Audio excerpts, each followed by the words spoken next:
morning. Welcome to the BOOSST training. My name is Jill Weller, and I'm the Training Grant Analyst in the Research Service Corps. And today we're going to be talking about biosketches, ORCID, other support, and Science CV training. We were really disappointed that we weren't able to do this in public, in person, because it's nice to have that personal face-to-face, and we were going to have all the HISPO and OCGA analysts there so people can meet and greet. And so we're a bit disappointed in that, but we still wanted to get the information out to you. So let's get started. Today we're going to go through the background and objectives and kind of that 50,000-foot picture about grants at UCSD, and then we're going to get into the specifics of the NIH BioSketch with Chelsea Van Pelt, and then Brahman Nad, our SIO SME, he will be doing the NSF portion.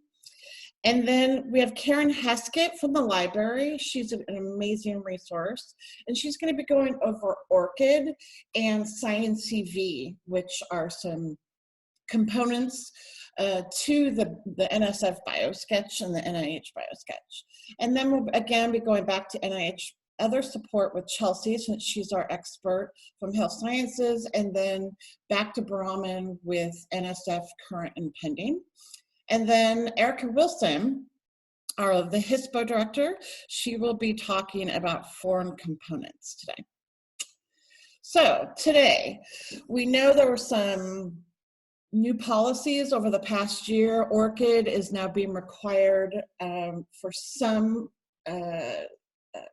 trainees for NIH, and then also Science CV is going to be one of the preferred methods for filling out a biosketch for NSF.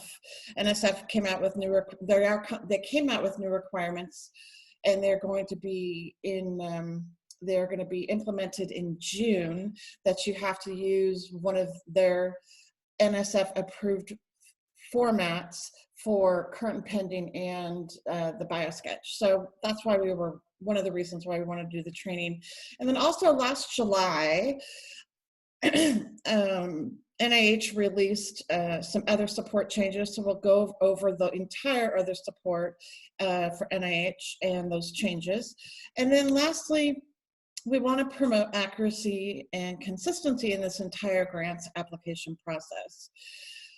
Recently, I was talking to someone from Sponsored Projects Office, and I can't remember who, but they were talking to someone from NIH, and it's really important that there's like a level playing field for all the applicants.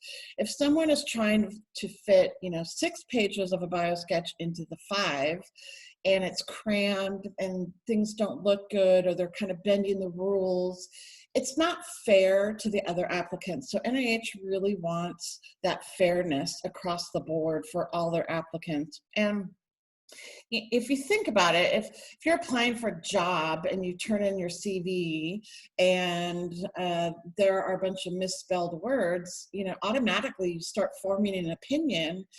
Can this person even do the job? So NIH is starting to look at those biosketches and other support documents closer for more accuracy. And so we want to be consistent as a campus. So again, that was our last objective for today.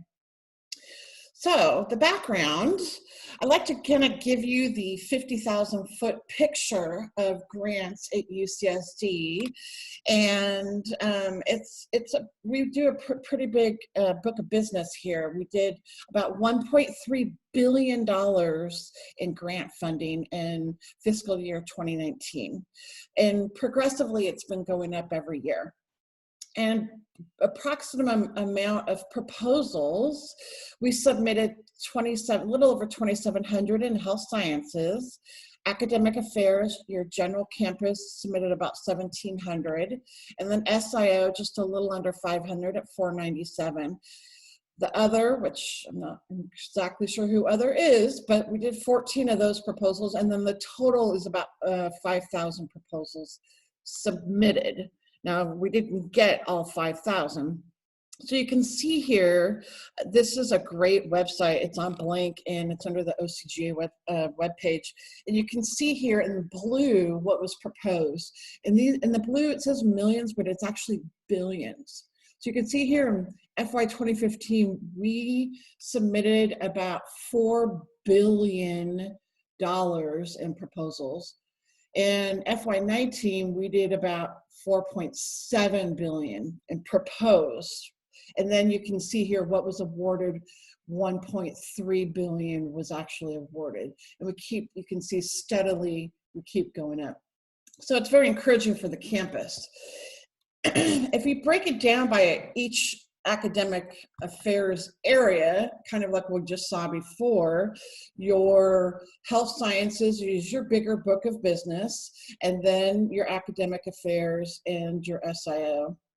And it just kind of goes in. If you like statistics and numbers, I think we've all seen a lot of graphs lately with COVID, but some people like this stuff. So I like to put this in here.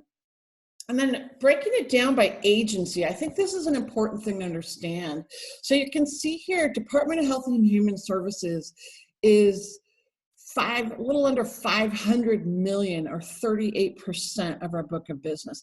And a lot of that DHHS is NIH, and a lot of what we're going to cover today is NIH. And second to that, we're going to be covering NSF, which is about 115 million at 9%. So having this training today, we're covering two of the bigger areas. Some of these other smaller areas, industry, they don't have consistent ways they do bio sketches, so it's hard to do training on that. But we thought this training would cover the major two agencies. So I'd like to go ahead and invite Chelsea Van Pelt to give us an education on NIH bio sketches.